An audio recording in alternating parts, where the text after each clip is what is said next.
องฟ้าก็เห็นหนาแนวนั้นเนาะ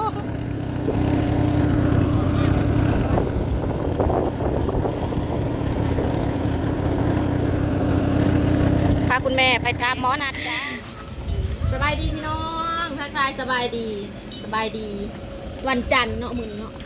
วันจันทร์เฮาสิออกแต่บ้านพี่น้องเราจะไปเที่ยวบู๊ยเดี๋ยวสิไปหาหมอเที่ยวหาหมอไปประเทศไทยนะคะวันนี้ไปมุกดาหารพี่น้องพาแม่แก้วไปหาหมอนัดเราไปตามนัดไปรับยาค่ะขี่เรือขามฝากพี่น้องมึงเฮาสิไปทางเรือฝั่งคือเดิมก็รอเพื่อนทางเดิมนี่ก็แก้ไขได้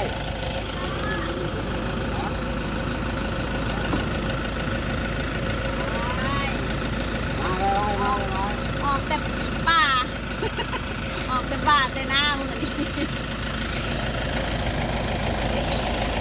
ขี่รถไปขามเรืออยู่บ้านดา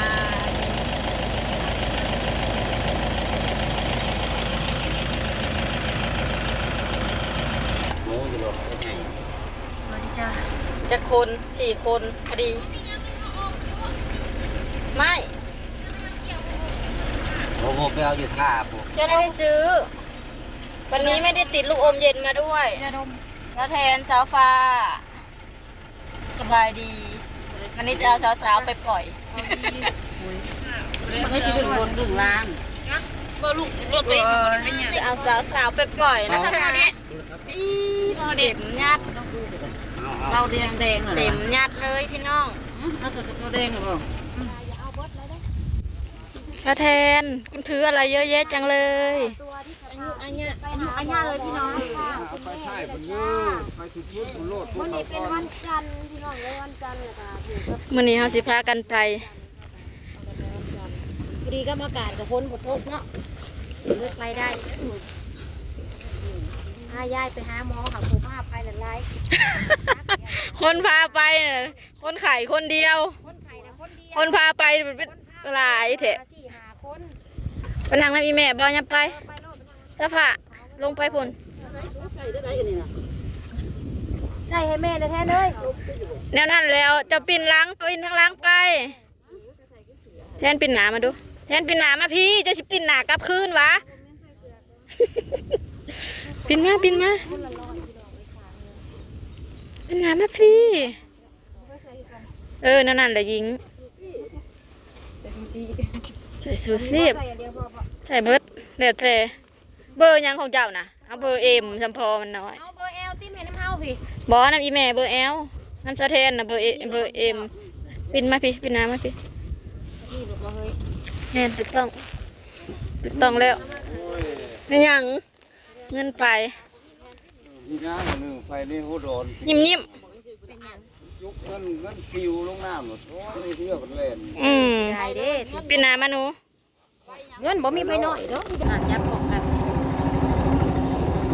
เอาจ้องเลยเด้ไปเลยจ้าจ้องอยู่ตาได้สิดำเด้โอ้ยย่านหนาดาวไม่เนาะมีคนเปิดไม่พาเจอหนังตัวนั้นคือหนังก็คือหมูนะใส่แดดหนาใส่แดดคือหนาดำแล้วว่าปิดไฟเรามากับสบายดีจ้าน้องฟ้าสายคุณแม่มีสุปานีเป็นงานข้างหน้า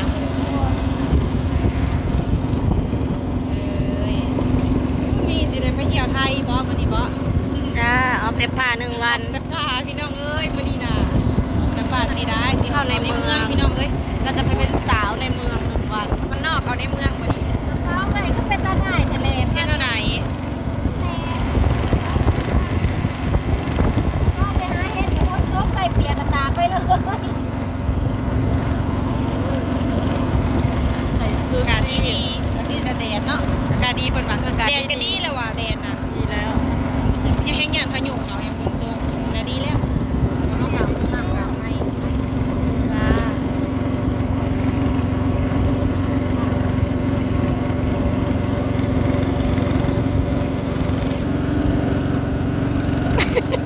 น้องฟ้าก็เห็นหนาแนวนั้นเนาะ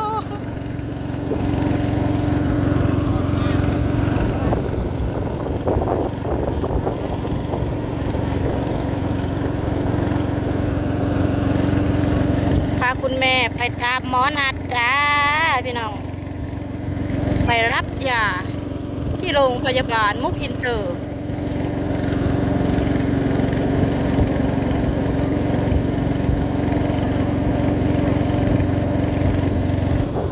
เก็บภาพบรรยากาศระหว่างการ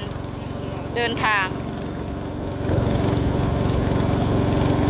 เอากระสีขี้เรือขาม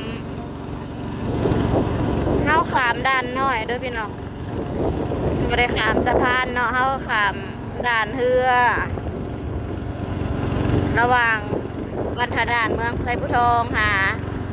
วัดดอนตาลอำเภอดอนตาลจังหวัดมุกดาหารแล้วก็สิขี่เรือขามไปขึ้นฟังแล้วก็ขี่รถต่อไปอีกพี่น้องขึ้นอยู่อำเภอดอนตาลขี่รถต่อรถไปมุกดาหารขี่รถไปตัวเมืองมุกดาหาร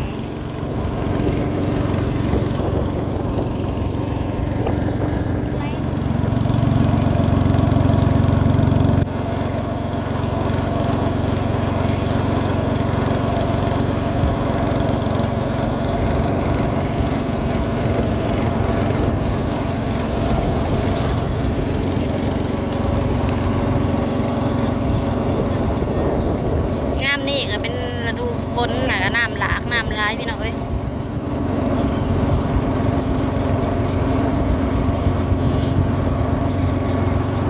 ถึงแล้วขี่เรือแป๊บเดียวประมาณ10 นาที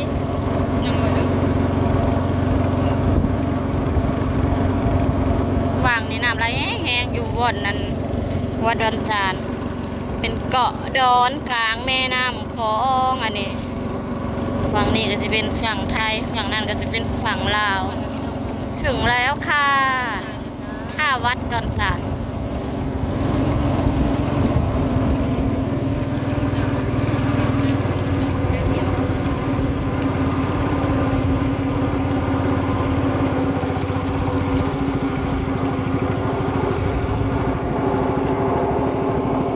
เวลคัมไปฮะดิเวลคัมยินดีต้อนรับจ้าเป็นยินดีต้อนรับเด้อมาแล้วเด้อมือออกจากคุณพี่ อ้าวเราจะขึ้นตรงไหน จ้า ระวังมือเด้อระวังมือเด้อ